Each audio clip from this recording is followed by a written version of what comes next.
सोनिया का बदन बुखार से तप रहा था। ऊपर से रसोई की जिम्मेदारी, किसी तरह सब्जी चलाए जा रही थी। तभी उसका देवर रॉकी वहां पानी पीने आया। उसने सोनिया के हाव भाव देखे तो उसके माथे पर हाथ रखा और बोला, भाभी, आपको तो तेज बुखार है। हाँ, सोनिया ने कमजोर आवाज में कहा। सुबह कुछ नहीं था, दोपहर से अचानक। भैया को बताया? नहीं, वे तो परसों आने ही वाले हैं। वैसे भी बेकार परेशान होंगे। आज तो रात हो ही गई, बस कल की बात है। अरे, लेकिन रॉकी की फिक्र कम नहीं हुई थी। मगर सोनिया ने उसे दिलासा देते हुए कहा, कोई बात नहीं, मामूली बुखार ही तो है। तुम जाकर पढ़ाई करो, खाना बनते ही बुला लूंगी। खाना बनते ही बुला लूंगी। सोनिया की नकल उतार कर चढ़ाते हुए रॉकी ने उसके हाथ से बेलन छीना और बोला, लाइए, मैं बना देता हूँ, आप जाकर आराम कीजिए। ना ना, लेट गई तो मैं और बीमार हो जाऊंगी। सोनिया बैठने वालियों में से नहीं थी। वह बोली, हम दोनों मिलकर बना लेते हैं। और वे दोनों मिलकर खाना बनाने लगे। सोनिया का पति रौनक कंपनी के किसी काम से पिछले 8 दिनों के लिए बाहर गया हुआ था और आने ही वाला था। वह कर्मचारी तो कोई बहुत बड़ा नहीं था, लेकिन बॉस का भरोसेमंद था। सो किसी भी काम के लिए वे उसे ही भेजते थे। सोनिया का 21 साल का देवर रॉकी प्रतियोगी परीक्षाओं की तैयारी कर रहा था। सास ससुर गांव में रहते थे। देवर रॉकी अपनी पढ़ाई के चलते उनके साथ ही रहता था। जिंदगी में कमी थी तो बस यही कि खुशहाल शादीशुदा जिंदगी के 10 सालों के बाद भी उनके कोई औलाद नहीं थी। अब सोनिया 35 साल की हो चुकी थी। अपनी हम उम्र बाकी टीचरों को उनके बच्चों के साथ देखती तो ना चाहते हुए भी उसे रोना आ ही जाता और वह अपनी डायरी के पन्ने इसी पीड़ा से रंगती जाती। रोटियां बन चुकी थीं। रॉकी ने उसे कुर्सी पर बैठने को बोला और सामान समेटने लगा। सोनिया ने सिर पीछे की ओर टिकाया और आंखें बंद कर ली। वातावरण एकदम शांत था। तभी वहां वही तूफान फिर से गरजने लगा, जिसका शोर सोनिया आज तक नहीं भांप पाई थी। रॉकी की गर्दन धीरे से सोनिया की ओर घूम चुकी थी। वह कनखियों से सोनिया की फिटिंग वाली समीज में कैद उसके उभारों को देखने लगा था।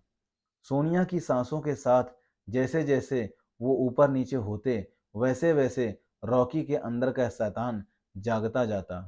हो गया सब काम? बर्तनों की आवाज बंद जानकर सोनिया ने अचानक पूछते हुए अपनी आंख खोल दी। रॉकी हकबका सा गया और बोला, हाँ भाभी, बस हो ही गया। कहकर रॉकी ने जल्दी जल्दी बाकी काम निपटाया और खाने की चीजों को उठाकर मेज पर ले गया। सोनिया ने मुश्किल से 2 रोटियां खाईं, वह भी रॉकी की जिद पर। वह जबरदस्ती सब्जी उसकी प्लेट में डाल दे रहा था। खाने के बाद सोनिया सोने जाने लगी तो रॉकी बोला, भाभी, 15 मिनट के लिए आगे वाले कमरे में बैठिए ना, मैं आपके लिए दवा ले आता हूँ। अरे नहीं, रात भर में उतर जाएगा। सोनिया ने मना किया, लेकिन रॉकी कहाँ मानने वाला था। मैं पास वाले केमिस्ट से ही दवा लेकर आ रहा हूँ भाभी, जहां से आप मंगवाती हैं हमेशा। दरवाजा बंद कर लीजिए, मैं अभी आया। कहता हुआ वह निकल गया। सोनिया ने दरवाजा बंद किया और सोफे पर पैर ऊपर करके बैठ गई। रॉकी ने तय कर लिया था कि आज तो वह अपने मन की करके ही रहेगा। इस बीच केमिस्ट की दुकान आ गई। क्या बात है रॉकी बाबू? केमिस्ट ने रॉकी को खोया सा देखा तो पूछा। रॉकी का ध्यान वापस दुकान पर आया। दवा चाहिए थी, उसने जवाब दिया। अबे तो यहाँ क्या मिठाई मिलती है? केमिस्ट उसे छेड़ते हुए बोला। वह उसका पुराना दोस्त भी था। रॉकी मुस्कुरा उठा और कहा, अरे जल्दी दे ना, जल्दी दे ना। बड़बड़ाते हुए केमिस्ट ने हैरत से उसकी ओर देखा। कौन सी दवा चाहिए यह तो बता। रॉकी को याद आया कि उसने सचमुच कोई दवा मांगी ही नहीं है।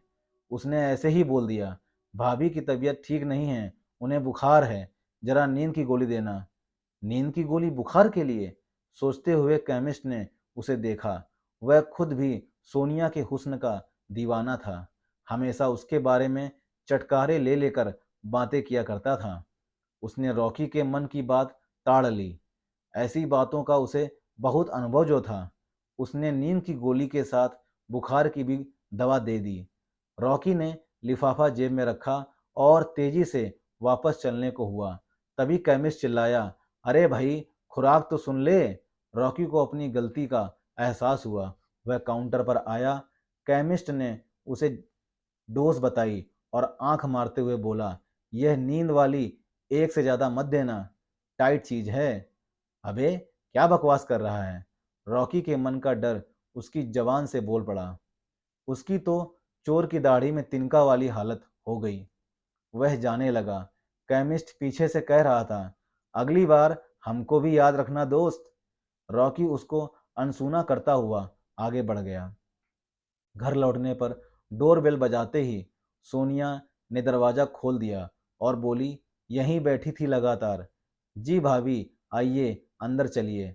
रॉकी ने अपने माथे से पसीना पोंछते हुए कहा। सोनिया अपने कमरे में आकर लेट गई। रॉकी ने उसे पहले बुखार की दवा दी। सोनिया दवा लेकर सोने के लिए लेटने लगी तो रॉकी ने उसे रोका। भाभी, अभी एक दवा बाकी है। कितनी सारी ले आए भैया, सोनिया ने थकी आवाज में बोला और बाम लेकर माथे पर लगाने लगी। भाभी, दीजिए, मैं लगा देता हूँ, कहकर रॉकी ने उससे बाम की डब्बी ले ली और उसके माथे पर मलने लगा। थोड़ी देर बाद उसने सोनिया को नींद वाली गोली भी खिला दी और लिटा दिया। रॉकी उसका माथा दबाता रहा। थोड़ी देर बाद उसने पुष्टि करने के लिए सोनिया को आवाज दी, भाभी, सो गई क्या? कोई जवाब नहीं मिला। रॉकी ने उसके चेहरे को हिला डुलाकर भी देख लिया। कोई प्रतिक्रिया ना पाकर वह समझ गया कि रास्ता साफ हो चुका है। रॉकी की कनपटियों में खून तेजी से दौड़ने लगा। वह बत्ती जलती ही छोड़ सोनिया के ऊपर आ गया। मर्यादा के आवरण प्याज के छिलकों की तरह उतरते चले गए। कमरे में आए भूचाल से मेज पर रखी रौनक सोनिया की तस्वीर गिरकर टूट गई। सब कुछ शांत होने पर रॉकी थक कर चूर चूर होकर सोनिया के बगल में लेट गया। बस, अब बुखार उतर जाएगा भाभी जी। इतना पसीना जो निकलवा दिया मैंने आपका। रॉकी बेशर्मी से बड़बड़ाया और सोनिया की कुछ तस्वीरें खींचने के बाद उसे कपड़े पहना दिए। सोनिया अब तक धीमे धीमे कराह रही थी। रॉकी पलंग से उतरा और खुद भी कपड़े पहनने लगा। तभी उसकी नज़र आधी खुली दराज पर पड़ी। भूल से सोनिया अपनी डायरी उसी में छोड़ी हुई थी। रॉकी ने उसे निकाला और कपड़े पहनते पहनते उसके पन्ने पलटने लगा। अचानक एक पेज पर जाकर उसकी आंखें अटक गईं। वह अभी अपनी कमीज के सारे बटन भी नहीं बंद कर पाया था, लेकिन उसको इस बात की परवाह नहीं रही। वह अपलक उस पन्ने में लिखे शब्दों को पढ़ने लगा।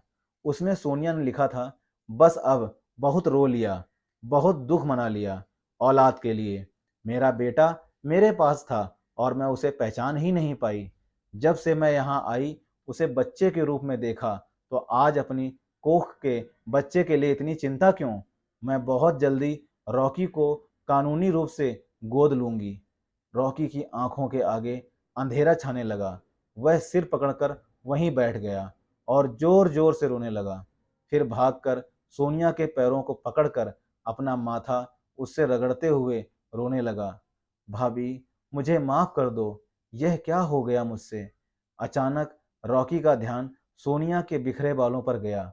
उसने जल्दी से जमीन पर गिरी उसकी हेयर क्लिप उठाई और सोनिया के सिर अपने गोद में रखकर बालों को संवारने लगा। वह किसी मशीन की तरह सब कुछ कर रहा था। हेयर क्लिप अच्छे से उसके बालों में लगाकर रॉकी उठा और घर से निकल गया।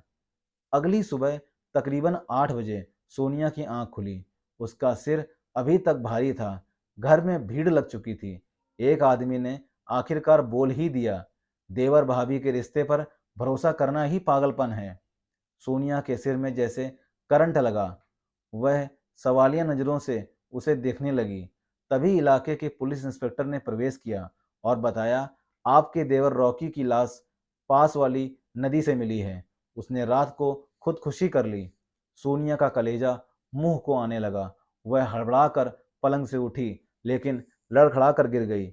एक महिला सिपाही ने रॉकी के मोबाइल फोन में कैद सोनिया की कल रात वाली तस्वीरें उसे दिखाईं और कड़क कर पूछा, कल रंगरलियां मनाते मनाते ऐसा क्या कह दिया लड़के से तूने, जो उसने अपनी जान दे दी।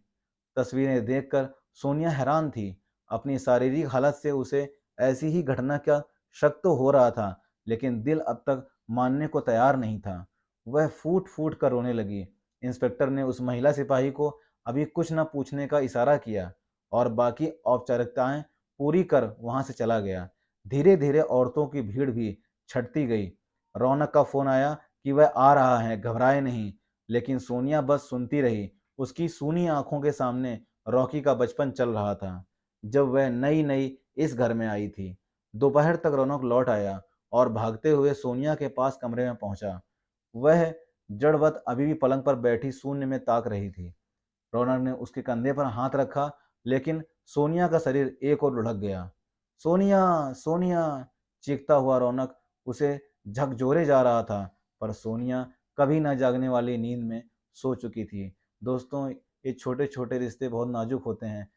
इनको मर्यादा में रहना चाहिए। एक छोटी सी गलती ने दोनों की जान ले ली। दोस्तों, कहानी कैसी लगी कमेंट करके जरूर बताइएगा, और चैनल पर नए हो तो चैनल को लाइक सब्सक्राइब और शेयर जरूर कीजिएगा। मिलते हैं अगली कहानी में। तब तक के लिए दोस्तों, जय हिंद, जय भारत।